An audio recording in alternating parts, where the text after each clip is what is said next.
Hello वांगशा lovers and ईजान lovers. तो गाइस, कैसे हैं आप सब? मुझे उम्मीद है आप सब बिल्कुल ठीक होंगे, फाइन होंगे। तो गाइस, थोड़ा देर आज भी मेरी बात सुन लीजिए। हाँ, मैंने आपके कमेंट्स पढ़े और मुझे आपके कमेंट से एक बात तो पता चल गई कि आप लोग मेरी एपिसोड को बहुत ज़्यादा पसंद करते हो और मेरी वॉइस को भी। बट मुझे कुछ कमेंट्स ने मेरा ध्यान खींच लिया। जैसे कि एक कमेंट में था कि शायद हर एक को बॉटम लैंडवांगची पसंद नहीं आता, तो हो सकता है इसलिए मेरी रेटिंग गिर रही हो। तो ये बात को मैं कंसिडर करती हूँ और इसलिए मैं सोच रही हूँ कि मैं एक लास्ट ट्राई ज़रूर करूँगी, एक ऐसी एफएफ जिसमें हमारा विंग बॉटम होगा और ये मैं ज़रूर शेयर करूँगी। सिर्फ एक लास्ट ट्राई, क्योंकि अगर उसमें मेरी एफएफ मीन्स मेरे चैनल की रेटिंग नहीं बढ़ी तो फिर मैं फाइनली चैनल बंद कर दूँगी, मीन्स नेक्स्ट वीडियोस नहीं अपलोड करूँगी। बट मैं इसका ट्राई ज़रूर करूँगी। एंड तो हाँ, और ठीक है, मैं कहती हूँ कि एक तरीके से गुड न्यूज़ है कि मैं बंद नहीं करूँगी। बट लेकिन अभी नहीं। मैं इस एफएफ को मीन्स बॉटम विंग को तब शेयर करूँगी जब मेरी ये दोनों एफएफ कंप्लीट हो जाएंगे और मुझे एटलीस्ट एक हफ्ते का प्रॉपर ब्रेक चाहिए, क्योंकि मुझे न्यू एफएफ के लिए कोई फ़िलहाल आइडियाज़ नहीं है। एंड मैंने अपना मन बना लिया था कि मैं चैनल छोड़ दूँगी एंड वगैरह वगैरह। सो आइडियाज़ तो नहीं है, इसलिए मुझे इसे कलेक्ट करना है, उसे प्रोसेस करना है, इसलिए मुझे इसके लिए टाइम चाहिए होगा। तो डेट तो नहीं बताऊँगी, बट हाँ, एफएफ कंप्लीट होने के बाद एटलीस्ट मुझे एक हफ्ते का ब्रेक चाहिए। उसके बाद ही मैं कोई नई एफएफ शेयर करूँगी। एंड रही बात एडिटिंग की, तो अभी के लिए तो ये दोनों एफएफ में, जैसे मैंने कहा था, मैं एडिटिंग नहीं करूँगी। और अगर नेक्स्ट मीन्स जो मैं न्यू एफएफ शेयर करूँगी, अगर उसमें मुझे लगा कि हाँ अब व्यूज़ बढ़ रहे हैं, तो मैं एडिटिंग कंटिन्यू करूँगी। वरना उसमें भी मैं कुछ पार्ट में एडिट करूँगी, उसके बाद छोड़ दूँगी, क्योंकि मुझे अब रिस्क नहीं लेना। और मुझे मेरे इतने प्यारे सब्सक्राइबर्स हैं कि मुझे कुछ किस कमेंट्स बहुत ज़्यादा स्वीट लगे। सबसे पहले कुछ कमेंट्स थे कि इनफैक्ट कुछ सब्सक्राइबर ने मुझे सीधे धमकी दी कि मीन्स एक जोक वे में कि अगर आप प्यार करते हो वांगशा से तो आप खबरदार, आप इस चैनल को छोड़ नहीं सकते हो, आपको एक्सप्लेन करते रहना होगा। एंड मुझे ये कमेंट बहुत ज़्यादा प्यारा लगा कि मैं उनका नाम नहीं बताऊंगी, बट मुझे सच में जिन्होंने कमेंट किया को उन्हें तो पता चल गया होगा, बट सच में मुझे आपकी ये कमेंट बहुत ज़्यादा प्यारा लगा। एंड इन वे ये मेरे दिमाग को एकदम फ्रेश करने के लिए बहुत अच्छा था। एंड हाँ, आपको सैड होने की कोई ज़रूरत नहीं है। मैं एक लास्ट ट्राई केवल आप लोग के कहने पर कर रही हूँ। ये केवल एक लास्ट ट्राई होगा मेरी न्यू एफएफ को लेकर। एंड रही बात मेरी न्यू एफएफ की, तो वो जब स्टार्ट करना होगा तो मैं उसका ट्रेलर रिलीज़ कर दूँगी। और अगर उसमें कुछ 5 पार्ट्स में अगर मुझे कुछ अच्छा रिस्पॉन्स नहीं मिला तो मैं उसे वैसे ही बिना एडिट के कंप्लीट कर दूँगी। और उसके बाद आपकी भी रिक्वेस्ट पे मैं कोई एफएफ शेयर नहीं करूँगी। सो ये मेरा फाइनल डिसीज़न है। मैंने लास्ट टाइम केवल आप लोग के कहने पे इसे करने की कोशिश की है। तो अगर आप लोग चाहते हो कि मैं एफएफ कंटिन्यू करती रहूँगी तो फिर आपको भी रिस्पॉन्स अच्छा देना होगा।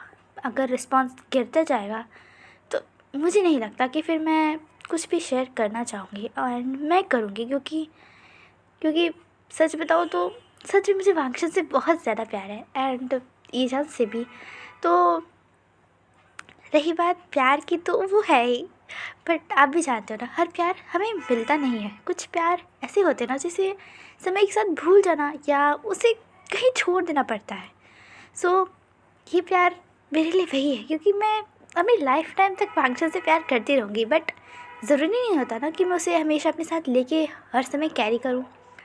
मानती हूँ कि प्यार होने के बाद छोड़ना बहुत मुश्किल होता है, बट सिचुएशन कभी कभी ऐसी आ जाती है ना कि हमारे प्यार को भी छोड़ना पड़ता है। सो ये तो प्यार की बातें होगी एंड मैं इसमें इतनी बातें कर सकती हूँ कि वीडियो भी कम हो जाएगी। सो ऑलमोस्ट मैंने बहुत ज़्यादा बोल दिया है, तो बहुत ज़्यादा बकवास मैं करती हूँ, यह बात तो आप जानते ही है। तो चलिए आज का पाठ हम स्टार्ट करते हैं।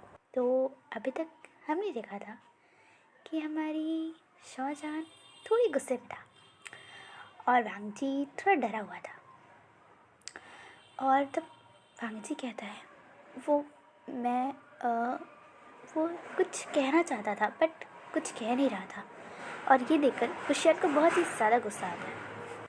वो कहता है, देखो, या आ ऊ ऊ मत करो, मेरा दिमाग ख़राब है, तो शांति से चुपचाप मुझे सोने दो। और हाँ, तुम बेड पे सो सकते हो, मैं ज़मीन पे सो जाऊँगा। मुझे तुम्हारे साथ बेड शेयर करने में कोई इंटरेस्ट नहीं है, समझे। वो गुस्से में एक पिलो उठाता है और एक चादर उठाता है जो बेड पे लगा हुआ था, और चुपचाप उसे लेकर ज़मीन पे सो जाता है। वो एक बार ये भी कोशिश नहीं करता कि वांगजी की बात सुने, क्योंकि उसे बुरा लगा था जिस तरीके से वांगजी ने उससे बातें की थी। हाँ, उसे भी पता है कि उन दोनों के बीच में सब बिल्कुल एक परफेक्ट कपल की तरह नहीं है, बट एटलीस्ट उनके रिश्ते इतने भी बुरे नहीं हैं। जो भी ये 2 हफ्ते उन्होंने एक साथ बिताए हैं, इस बात का यकीन तो हमारी बुशियान को था, बट आज जिस तरीके से उसने बात की उसे बहुत ज़्यादा बुरा लगा। वांगजी भी समझ रहा था, उसने कुछ भी प्रोटेस्ट नहीं किया। उसने भी बेड से एक छोटा सा पिलो उठाया और चुपचाप बुशियान के बैक साइड में वो लेट गया। उसने बिल्कुल भी आवाज़ नहीं की थी, और उस बुशियान को ये पता भी नहीं चला कि वांगी कब उसके बैक साइड पे सो रहा है। बुशियान ने अपने सोने के लिए एटलीस्ट एक चादर बिछाई थी, बट वांगी ने वो भी नहीं किया था। वो वैसे ही ज़मीन पे लेटा हुआ था। और बुशियान जब करवट बदलता है, सीधे वो वांगजी के पास आ जाता है। वो एकदम करीब हो जाता है, वो ऑलमोस्ट वांगजी को किसी कर लेता, वो इतने करीब था उसके। और वो देखता है कि वांगजी तो आराम से सो रहा था उसके शेड्यूल की तरह। और पर हमारी वांगजी की ऐसी हरकतों से हमारी बुशियान के दिल को घंटियाँ बजने लगी थी। उसका दिल बहुत तेज से धड़कने लगा था वांगजी को अपनी इतनी करीब देखकर। वो दोनों एक बेड शेयर करते थे जब वो उस समय जब विंग के राज्य में थे, बट वो उस समय उनका बेड काफ़ी बड़ा था जिसमें आराम से 3 लोग सो सकते थे। किंग साइड बेड था, बट यहाँ वो दोनों एक छोटी सी जगह में ही मानो कंजस्टेड होकर एक दूसरे के इतने करीब है। और तब बुशियान अपने मन में सोचता है, ये सच में पागल ही है, क्या ज़रूरत है इसे नीचे सोने की। ये ना कभी नहीं सुधरेगा, हमेशा अपनी मन की करता है। और वो चुपचाप धीरे से उसे ब्राइडल स्टाइल में उठाता है और उसे आराम से बेड पे रख देता है, और धीरे धीरे उसकी रोप्स खोलने लगता है। और जब वांगजी को फील होता है कि कोई उसकी रोप्स टच कर रहा है, कोई उसकी रोप्स उतार रहा है, क्योंकि वांगजी ने हमेशा 5 लेयर्स पहनी रहती है और बुशियान ने 3 लेयर्स उतार दी थी उसकी। और जब सडनली वो अपनी आंखें खोलता है और हैरान हो जाता है कि बुशियान उसके कपड़े क्यों निकाला है।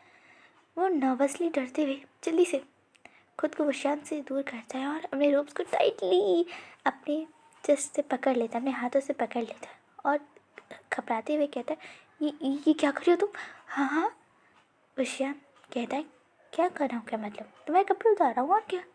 भक्ति कहता है, क्यों, तुम कपड़े क्यों उतारो मेरे। हाँ, बुशियान को तब समझ आता है कि भांगजी के दिमाग में चल क्या रहा है। तब बुशियान कहता है, नहीं नहीं नहीं, मैं तुम्हारा कुछ भी नहीं करने वाला। मैंने पहले ही कहा कि मुझे तुम में कोई इंटरेस्ट नहीं है, तो इस तरीके से तुम सोच भी कैसे सकते हो कि मैं तुम्हारे साथ कुछ करूँगा। इसलिए मैं जस्ट तुम्हारी चोट को देखना चाहता हूँ। मुझे अच्छे से पता है वो पूरी तरीके से हील नहीं हुई है, इसलिए मैं बस उस पर मेडिसिन लगाना चाहता था और कुछ नहीं। और तुमने ज़मीन पे सोकर उसकी हालत और ख़राब कर दी होगी। इसलिए भांगजी अपने सर को नीचे कर लेता है और कहता है, माफ़ करिएगा, मुझे लगा था कि आप वो सब करना चाहते हो, क्योंकि हम दोनों मैरिड हैं ना। बुशियान कहता है, एक बात बताओ, जहाँ तक मैं जानता हूँ गुसु प्रिंस को ये सब के बारे में कुछ पता नहीं है, तो अचानक से ये सब कैसे। वांगजी कहता है, मैरिज बुक के 4 पार्ट होते हैं और मैंने उनमें से एक पार्ट रीड किया है, इसलिए मुझे कुछ कुछ चीज़ें पता है। तो गुसु प्रिंस इतना जानते हैं। हाँ, वो मैंने गलती से मतलब कि मैं नहीं कुछ बोलूँगा। अजीब हो तुम भी। हाँ ठीक है मैं अजीब हूँ, मैं इस बार मानता हूँ, बट आपको मुझे बताना चाहिए था ना। तुम इतने प्यार से सोचा था मैं कैसे। और तो विशियान रियलाइज़ करते कि उसने कह क्या दिया, और वांगती उसे बड़े बड़े हैरान नज़रों से देख रहा था। विशियान कह रहे से क्या देख रहे हो? हाँ तुम सो रहे थे, मैंने तुम्हें नहीं उठाया, बस इसमें ऐसे मुझे देखने की क्या बात है। चलो लो मेडिसिन पकड़ो और तुम अप्लाई कर लेना खुद ही, ठीक है? खुद कैसे करूँ? तो वही कर रहा था, तो ऐसे हैरान होकर क्यों देख रहा हो? रोब्स उतारो। भांगजी धीरे से अपने रोब्स को रिमूव करता है और चुपचाप अपने स्टमक की साइड बेड पे लेट जाता है। विशियन धीरे धीरे धीरे धीरे उसके पूरे बैक साइड पर अच्छे से मेडिसिन को रब करने लगता है। वो धीरे धीरे बहुत सॉफ्टली सब कर रहा था ताकि वांगती को पेन ना हो। और ऐसे करते करते जब वो कहता है कि वो हो गया, तब वो देखता है कि वांगती तो पहले ही सो गया था। तो शियान हंसते हुए कहता है, ये और इसके गुस्सों के नियम और उसके कानून, इसकी हमेशा से यही आदत है 9 बजे सो जाने की। ये लड़का ना, कुछ भी नहीं हो सकता इसका। बट कोई बात नहीं। वैसे अब तुम काफ़ी बड़े हो गए हो, मुझे लगता है तुम्हारा 18th बर्थडे भी बहुत जल्दी आने वाला है, और तुम तब, मुझे उम्मीद है कि तुम अपने हीट में आ जाओगे,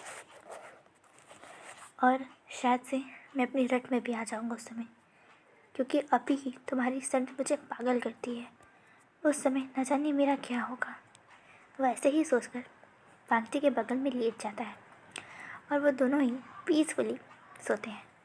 वो शायद नाराज़ तो था उससे, बट जब बात वांगती की केयर की हो तो उसके लिए वो सबसे ज़्यादा प्रायोरिटी रखता है, और इसलिए उसने केयर नहीं की, बॉदर नहीं किया कि वो नाराज़ था। अभी उसकी फर्स्ट प्रायोरिटी वांगती की दर्द था जिसे उसे कम करना था, और उसने वही किया। और शायद पार्टनर्स को ऐसा करना ही चाहिए था। भले उनके बीच में प्यार हो ना हो, बट केयर होनी चाहिए। एक पार्टनर के लिए एक दूसरे पार्टनर की केयर, उनका लव बहुत ज़रूरी होता है एक रिश्ते को, एक बॉन्ड को स्ट्रॉन्ग करने के लिए। हम प्यार धीरे धीरे कर सकते हैं, बट केयर हमेशा अपने पार्टनर की करनी चाहिए। और शायद फुशियान और वांगजी के बीच में यही बॉन्ड थी, क्योंकि फुशियान तो उससे प्यार करता था, बट वांगजी का क्या, कोई कह नहीं सकता था। फुशियान को नहीं पता था कि क्या वांगजी भी उससे प्यार करता है या नहीं, क्योंकि उसके एक्शन से देख के तो बिल्कुल नहीं लगता है, क्योंकि वो दोनों ही चूहे बिल्लियों की तरह लड़ते हैं। कभी कभी कुछ ज़्यादा ही लड़ते हैं। बट हाँ, जब बात वांगजी के दर्द की हो तो फुशियान कभी भी अपने आप को वांगजी के सप्रेस करने में बिल्कुल भी कमी नहीं करता है। वो हमेशा झुक जाता है, और जब भी गलती वांगजी की हो चाहे ना हो, पर अगर वांगजी को चोट लगती है तो फुशियान जल्दी से उसकी हेल्प करता है। और तब नेक्स्ट मॉर्निंग होती है। अपने टाइम के अनुसार वांगजी 5 बजे उठ जाता है और देखता है कि विंग ने उसे प्रॉपर्ली अच्छे से ब्लैंकेट से कवर कर दिया है, और वो खुद ब्लैंकेट के बाहर है, क्योंकि हमेशा ही वो दोनों अलग अलग ब्लैंकेट को लेते थे। बट यहाँ गुस्सू में उसके कमरे में एक ब्लैंकेट था, क्योंकि उसे ज़रूरत नहीं पड़ती थी कि 2 ब्लैंकेट हो, क्योंकि अगर उसके बड़े भाई भी कभी वहाँ आते थे हुआन सोने के लिए तो वो दोनों एक ही ब्लैंकेट शेयर करते थे। बट विंग ने ऐसा कुछ भी नहीं किया। वांगजी को बहुत अंदर से अच्छा लगा कि बेशक विंग उसका हस्बैंड है, उसके वांगजी के ऊपर विंग का सारा राइट है, बट विंग उसे फोर्स करके कुछ भी करना नहीं चाहता है। वो स्पेस और टाइम दोनों ही उसे देता है। वांगजी को पता है कि विंग उसे नफ़रत नहीं करता है, क्योंकि अगर वो नफ़रत करता, उससे घृणा करता, तो कब को उसे अपने रास्ते से हटा दिया होता। बट वो उल्टा उसकी केयर करता है। वांगजी ने उसे कितना बुरा भला कहा, बट फिर भी उसने उसकी केयर की। क्या सच में फुशियान उससे प्यार करता है? वांगजी को ये प्यार का मतलब, उसकी फीलिंग्स उसके लिए बहुत डिफरेंट थी। हमेशा से उसे सबका प्यार तो मिला है, उसे पता है कि बाकी सबका प्यार कैसा होता है, बट हस्बैंड का प्यार, ये थोड़ी चीज़ डिफरेंट है उसके लिए। हाँ, हस्बैंड का प्यार हमें लाइफ में फ़र्स्ट एक्सपीरियंस शादी के बाद ही होती है, क्योंकि उससे पहले हम उसका एक्सपीरियंस कर भी नहीं सकते, और गुस्सू में तो बिल्कुल नहीं। तो इसलिए वांगजी को थोड़ी सी अजीब सी और डिफरेंट फीलिंग्स होती हैं रुशियान को लेकर, बट वो बॉदर नहीं करता, और वो चुपचाप उठता है, अपनी मॉर्निंग रूटीन्स करता है। और 2 घंटे बाद वो अपने मेडिटेशन करके उठता है और तब देखता है कि फाइनली फुशियान 8 बजे जाके उठा है। फुशियान की आदत है कि वो हमेशा 8 बजे उठता है और वांगजी 5 बजे, जो अपने सारे मॉर्निंग रूटीन्स और मेडिटेशन कर लेता है। तो फुशियान उसे गुड मॉर्निंग विश करता है और वांगजी भी रिटर्न में कहता है। तो फुशियान पूछता है, क्या तुम ठीक हो? क्या तुम्हारी बैक में पेन हो रहा है? वांगजी कहते हैं, नहीं वो ठीक है। फुशियान कहता है, ठीक है, वैसे मैं यहाँ कहाँ आऊँगा? तुम्हारे कमरे में तो कहीं बात लेने की जगह नहीं है। तो वांगजी कहता है, आपको पॉन्ड में नहाना होगा, बाहर जो है। फुशियान कहते हैं, क्या तुम डेली उस पॉन्ड में नहाती हो ऐसी ओपन में? वांगजी कहते हैं, हाँ क्यों? फुशियान उसके पास आता है और उसे तुरंत ही पकड़ते हुए कहता है, तुम दिमाग ख़राब है, तुम एक ओमेगा हो और तुम ऐसे ओपनली कैसे बात ले सकते हो? तुम दिमाग ख़राब है तुम्हारा। तो वांगजी कहता है, शांत हो जाइए, यहाँ ओमेगास के अलावा कोई भी मेरे क्वार्टर में एंटर नहीं कर सकता, ना कोई अल्फ़ा ना कोई बीटा, इसलिए मेरी चिंता करने की ज़रूरत नहीं है। सबको पता है कि ये मेरा क्वार्टर है और यहाँ कोई भी एंटर नहीं करता, और अगर किसी भी एल्डर को मुझसे काम होता है तो सबसे पहले मेरे जो पर्सनल असिस्टेंट्स रहते हैं, जो सर्वेंट्स रहते हैं, उन्हें बताते हैं, और जब मैं परमिशन नहीं देता तब तक कोई भी अल्फ़ा बीटा कोई भी एल्डर भी यहाँ एंटर नहीं कर सकता। इसलिए कभी भी किसी ने मुझे नहीं देखा है तो आपको इतनी चिंता करने की ज़रूरत नहीं है, मैं अभी भी वैसे ही। शियान कहता है, तुम पागल हो, और वो इरिटेट होते हुए वहाँ से चला जाता है।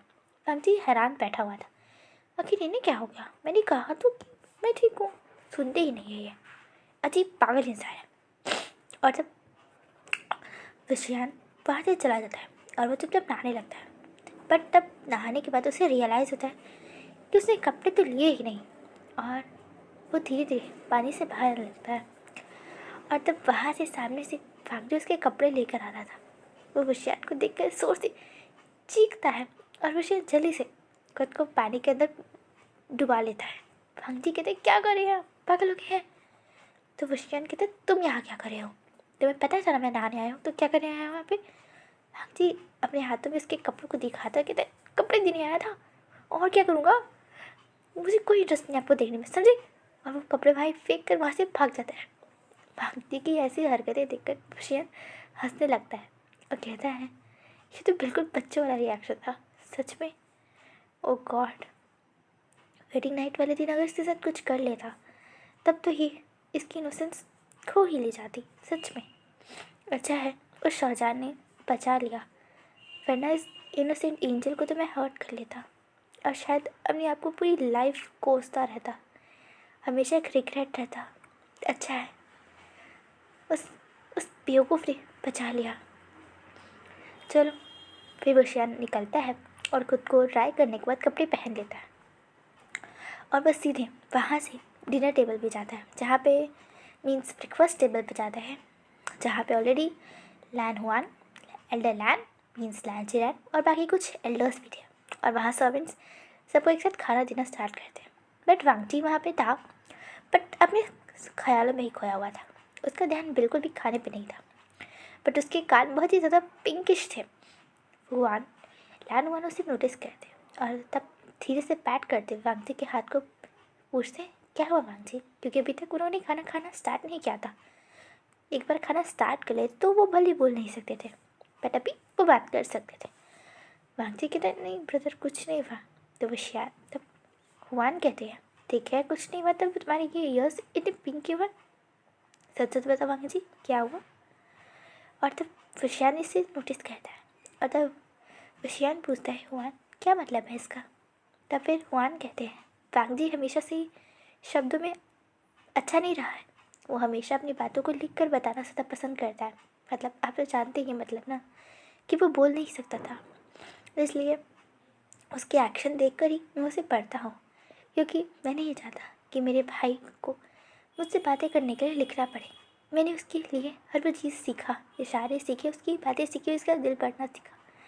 और मुझे पता है जब भी वो शाय फील करता है उसके ये जो छोटे छोटे क्यूट क्यूट ईयर्स है ना, ये पिंक हो जाते हैं, और आज भी देखिए वो पिंक ही है।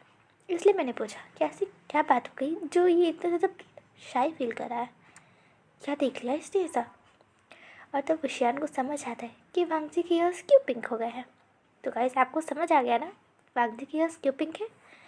तो मैं इसके बारे में तो कुछ कहूँगी नहीं, हम आगे बढ़ते हैं।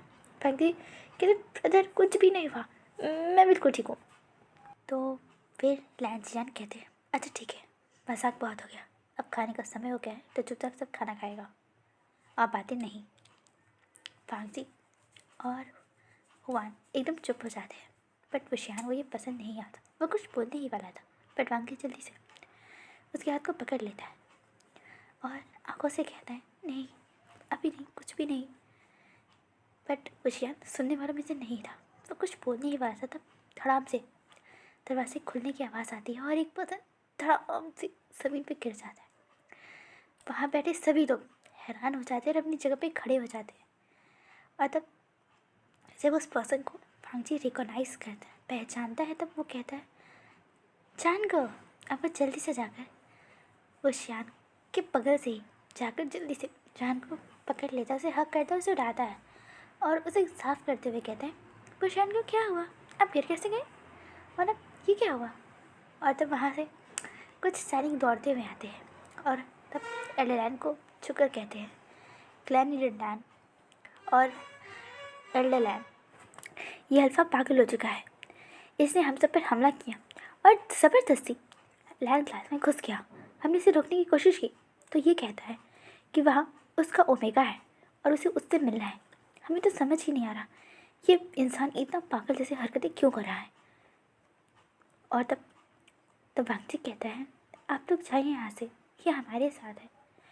वशियान उसकी तरफ देखता है और वो भी जान के पास जाता है और उसे कहता है कि क्या हरकत है तुम्हारी। और जान मुंह बनाते हुए कहता है क्या, मैं बस अपने ओमेगा से मिलने आया था और मुझे याद आ रही थी तो मैं चला आया। हमें यहाँ आए हुए 10 साल नहीं हो गए हैं जो तुम्हें याद आ रही थी। 10 घंटे तो हो गए ना, और मैं अपनी ओमेगा के बिना कैसे रहूँगा, है ना वांगजी बताओ। वांगजी कहता है प्लीज़ शांत हो जाइए आप तो यहाँ।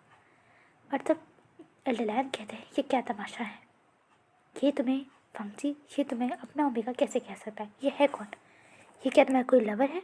हाँ वांगजी कहते हैं नहीं अंकल। वांगजी कहता है नहीं अंकल। और तब तो फिर ये कौन है, अंकल जी गुस्से में कहते हैं। वांगजी कहता है अंकल ये वशियान कहता है ये मेरा छोटा भाई है। और वहाँ सब हैरान हो जाते हैं। और तब वांगजी के सामने ही वशियान कहता है कि हाँ ये मेरा छोटा भाई है और ये होने वाला वी क्लैन का राजकुमार है। और वो कहता है शौजान से अपने मास्क उतारो, और शौजान भी यही करता है। और तब वशियान कहता है और रही बात मेट की ओमेगा की, तो ये केवल एक मजाक है, उसे अभी तक उसका ओमेगा मिला नहीं है इसलिए पागल जैसी हरकतें कर रहा है और कुछ नहीं, ये केवल एक मजाक था, तब सीरियसली से ना ले। वांगजी सिर्फ और सिर्फ मुझे है, मेरा है और मुझे ही बिलोंग करता है। वैसा करके चुपचाप जाकर अपनी सीट पे वापस बैठ जाता है। और वांगजी हैरान होकर बस उसे देख रहा था और वांगजी के दिल में था क्या ये जेलस हो रहा है, बट कभी भी उन्होंने ऐसा बिहेव तो नहीं किया, जानकर तो हमेशा ही मुझे अपना ओमेगा कहते हैं, बट ये इन्होंने आज ऐसे बिहेव क्यों किया जैसे कि जानकर आज मुझे इनसे छीन ही लेंगे। हाँ इन अल्फाज को ना हम कभी ओमेगा समझ ही नहीं सकते। और वो चुपचाप जाने लगता है। और जब हमारा जान कहता है वांगजी भाई ओमेगा चलो ना तुम मेरे बगल में बैठो, बहुत होगा, अब तुम शौजान के बगल में नहीं, तुम शौजान के बगल में बैठोगे और वशियान के बगल में नहीं। और वशियान कहते नहीं वांगजी अपनी ही जगह बैठेगा और मेरे बगल में। वो तो नहीं खींच रहे थे, बट वांगजी धड़ाम से हमारे जान के ऊपर उसके लैब पर ही बैठ जाता है, गिर जाता है। और उन दोनों की पोज थोड़ी सी ऑकवर्ड हो गई थी क्योंकि वांगजी उसके लैब पे था। और तब अंकल कहते हैं वांगजी बिहेव करो, तुम किसी के मार्क्ड ओमेगा हो और इस तरीके से बिहेव करना बंद करो, समझे, ये हरकतें बहुत ही ज़्यादा गिरी हुई लग रही है, समझे। वांगजी चुपचाप खड़ा हो जाता है, बट उसकी आंखों से आंसू आ जाते हैं क्योंकि ये सब देख रहा था कि इसमें वांगजी की कोई गलती नहीं थी। जान उसे अपनी तरफ बैठाना चाहता था और वशियान उसे अपनी तरफ, इसमें वांगजी की तो कोई गलती ही नहीं थी, उसने तो कुछ किया भी नहीं था, तब उसे क्यों डांट पड़ रही है। बट उसके अंकल की बातों ने उसे हर्ट कर दिया था। उसकी आंखों से आंसू आ रहे थे और तब हमारा वशियन गुस्से में खड़ा होता है और कहता है, एल्डर लैंड, क्या मैंने नहीं कहा था? वो अपनी सुइयान को अपने हाथ में ले लेता है और कहता है, क्या मैंने नहीं कहा था कि अगर मेरी फांसी को कुछ भी हुआ तो मैं क्या करूँगा? I swear that I will kill you. क्या मैंने ये नहीं कहा था? एडेलान, आपको समझ नहीं आता क्या कि मैं वांगजी से कितना ज़्यादा प्यार करता हूँ? अगर उसे छूने की उस कोशिश भी किसी ने की है तो उसकी हाथ काट दूँगा। उसे हर्ट करने की कोशिश की तो उसकी जान ले लूँगा। और आपने तो उसकी आंखों में आंसू ला दिया, जो मुझे बर्दाश्त नहीं। तो बताइए क्या करूँ मैं आपके साथ? क्या मैं आपको गरम गरम खौलते इलाके में डाल दूँ? बहुत हो गया आपका टॉर्चर और मैंने सह लिया और अब बात ख़त्म होती है। मैं यही आपको मारने वाला हूँ। और आज के लिए बस इतना ही। अब हम लोग कल देखते हैं कि वो श्याम क्या सच में उसे मार देता है या हमारा भांजी रोकता है। तो चलिए guys, bye bye guys and take care of yourself.